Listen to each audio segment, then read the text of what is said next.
Welcome to the Mission Advancement Podcast, where we attempt to address the stigmas around nonprofit fundraising through the lens of the power of relationships. Your mission is worth advancing, and we're here to help you fund your mission for good.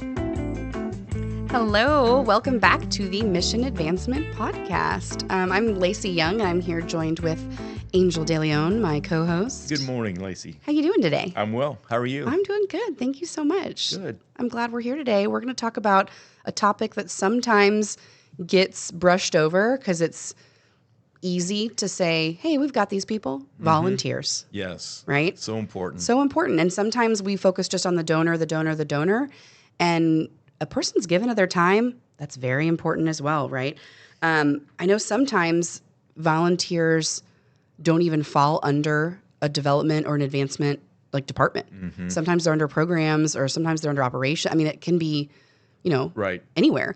But I think it's important for us to look at it through the lens of development. Absolutely. Of what is a volunteer and how they function as a part of the development office. Yeah. And I think part of the rationale behind that is that it's really easy to take these individuals for granted. They have to fall under someone's team who is intentionally paying attention to that so that they're not overlooked, overused, underused, taken for granted. I mean, we just can't. They're that valuable to an organization. Right. No, I think we take them for granted way too much.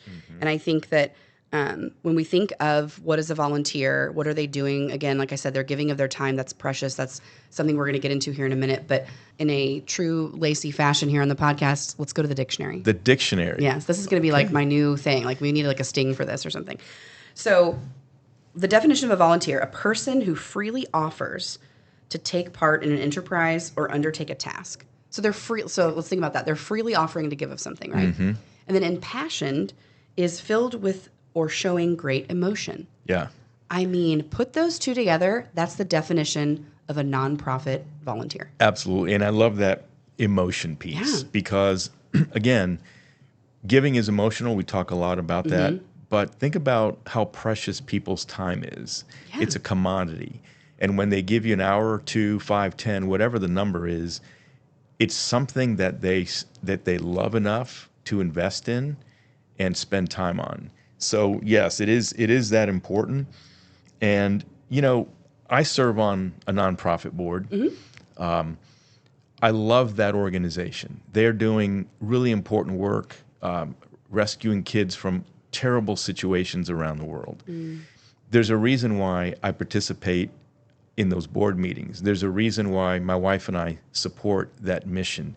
We believe in the cause. It's emotional. In fact, we're connected to one of those young ladies, and we get reports about how she's doing in school, what her next steps are, how she's progressing. I would love to think that the story might be different for her if we were not involved with this ministry. Yeah. That's one person that we get to impact. That keeps me motivated as a volunteer for sure. Yeah.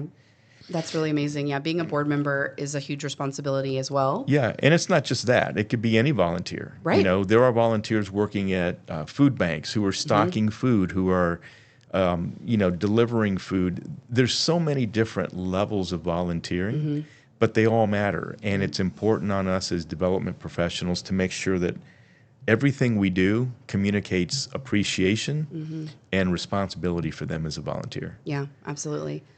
So this is obviously an important aspect of any kind of nonprofit's world, how to properly steward their volunteers. But talk a little bit about why giving of time is so precious, Lacey. Yeah, I mean, because it is the most precious thing we have. We don't have that much time on this planet, right? There's only 24 hours a day. There's only 7 days in a week. We have to sleep. We have to eat. We have other things, right?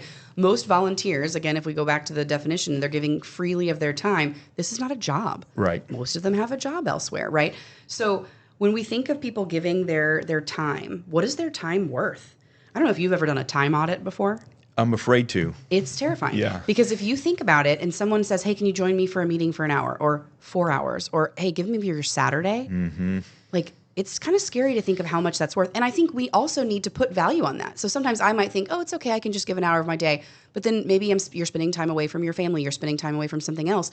So you have to kind of think about that. What does it mean for you to give of your time? Yeah. And you mentioned this before, that you said you and your wife, the organization that you support and love, that you're on the board of, you do it because you love it. And so you are saying, you know what? My time is very precious, but I want But it's worth investing. to give it to this organization. It's worth it, right? So if you are, if it's like it is here in Texas, 107, 1,000 degrees, whatever it is today, if you're going to go sweat in a warehouse and sort clothes, it's worth it because you love the organization. That's right. If you are going to go help an organization get our unhoused friends off the street because of an ice storm, and you're risking your life driving in ice, it's worth it because you're giving of your time because you believe in it. I think that's a piece that sometimes we forget about, is how precious our time is. When someone is giving you of their precious time, you need to, as a nonprofit, make sure it's meaningful. Yeah. And not just okay, we're going to come here, put these clothes in this bin, and then we're done. No. Why are you folding these clothes? Why are you stocking a food pantry? Why are you tending to a garden at a assisted living community?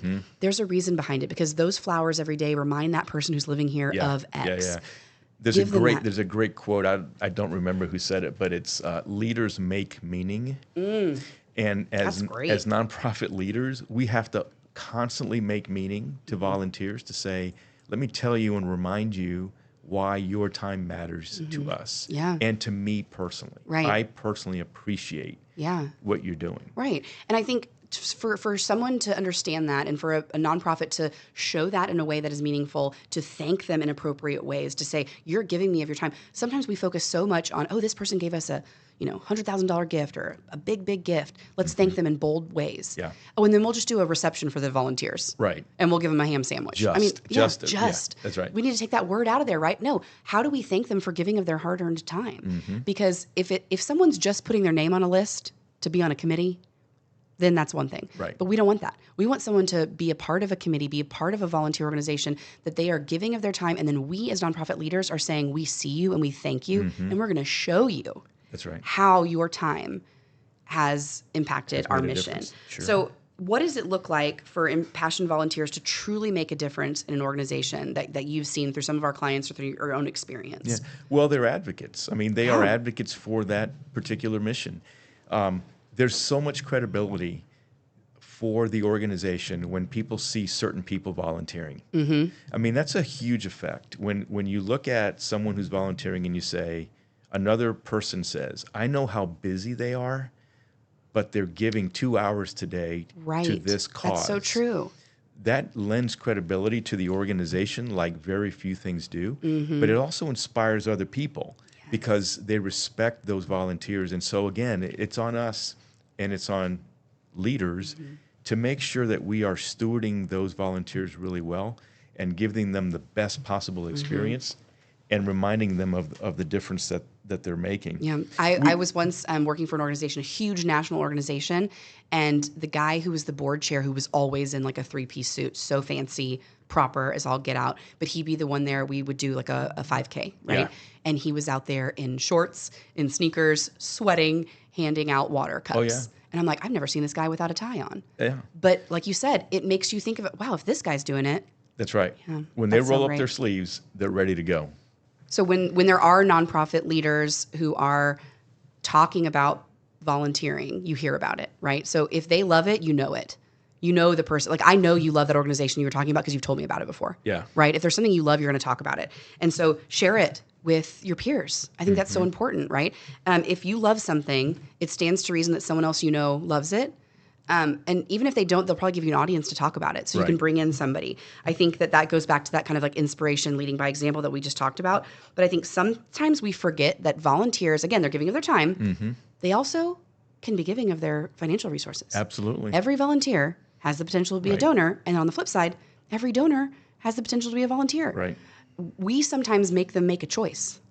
Could you give us of your time or your money? Yeah, great point. Right? So I think we need to make sure that when we're looking at volunteers, our volunteer base, those are our best people. Yeah. So we should be asking them, what do you love about the organization? How do you want to be involved? Right? If they're a donor, would you like to come do this? Would you like to come to this opportunity to serve day? Or if they're just a volunteer, have you seen what we could actually do if we had more of our need met? Right. And you show them that in a way that's really important. So I think it seems like it's an easy task. It's not, right? How do we get people to get on board to do things like this? How do we get you, the board member Yeah. who loves an organization so much that you talk about it, how do we do that? How do we enlist volunteers? Well, enlistment is the key, and I'm so glad you mentioned that, because so often we'll approach a volunteer in a casual way. Casual ask, get casual responses. We say that all Absolutely. the time. Normally, we're talking about it in the context of asking for a gift, but it's just as true when it comes to asking someone to volunteer. So if the role matters that that volunteer will fill, it ought to matter enough to us to make sure we wow them with the ask. And here's an anecdote. I remember years ago, we were asking a volunteer to serve in a very important role. And we knew he had a very good relationship with one of the other leaders in our organization. And we thought he might ask how that person feels about us asking him to volunteer. So we pre-recorded on an iPad a video of that other leader making an appeal. Oh, I love it. And we were sitting down with this potential volunteer and said, we'd like to ask you to consider this role. And he said, that's something I'll consider, but I'm really curious how so-and-so feels about it. And we said, we're so happy that you asked. Stop it. And we opened the iPad and played it, and he was like, you did not do that. And I we're love like, that. this was important to us.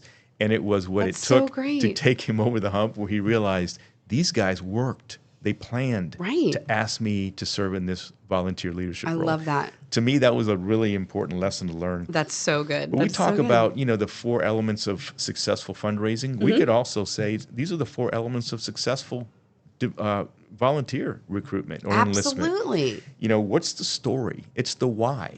If it matters, that's the first box we need to check. Who is it that is enlisting this person?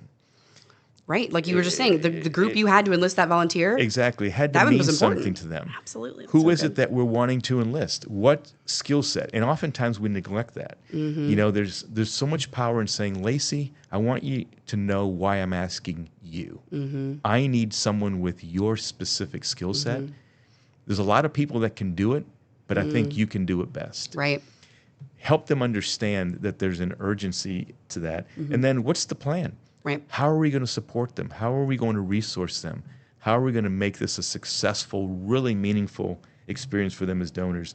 So I think all of those elements still apply when we're talking about how do we enlist and how do we treat our volunteers.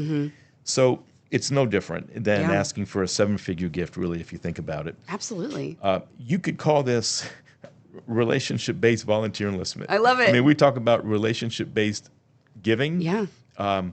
This is transformational volunteer engagement. Yes. This is what this is about. Exactly. And it's not that transactional of checking a box. It's so easy to here's all the volunteer opportunities this year, check off what you want to participate in. If I'm just going to check a box, I may not show up to it.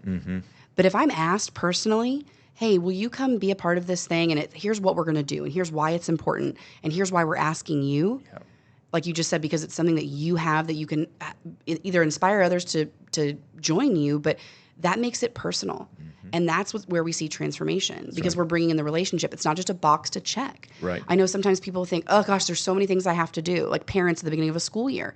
Here's the list of all the things to do. That's not fun. I remember that list. Yeah. Yeah, it's overwhelming. It's overwhelming. And you're asking yourself as a potential volunteer, which of these is most important? Where do I even start? Right. How great if the organization at the beginning of the year said, this is the most important. Yeah. Here's what we need you for, Angel, and this is your skill set, so we'd like you to do this. So I think it's so important. So, I mean, at the end of the day, here's the thing. Volunteers are potential donors. Donors are potential volunteers. Yeah. And how do you get them to be that more transformational volunteer or transformational donor? Shocker. The relationship. That's right. Right? That's it's right. all going to be about the relationship. Having it be meaningful, showing them how their giving of their time is making a difference in your organization. So they are the ones who are living out your mission in action. Yes, the mission is, the end result of the mission is that you're serving people, but how does it happen behind the scenes? Sometimes people don't realize how much is happening behind the scenes. And so that needs to be a meaningful example.